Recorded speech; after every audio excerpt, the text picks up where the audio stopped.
এই যে হ্যালো ভাইয়ারা, এই যে দেখেন একটা গাছে অনেকগুলো ফুল আসে, সারা বছর এই ফুলগুলো ধরে। কিন্তু এই ফুলগুলোর নাম কি জানি না। একটা গাছে কিন্তু ফুলের তিনটা কালার। ওই যে দেখেন একটা গাছে ফুলের তিনটা কালার।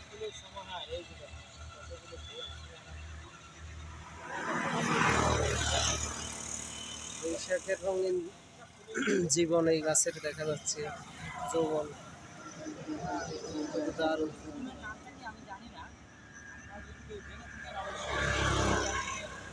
কমেন্ট করে জানাবেন ফুলের নামটা।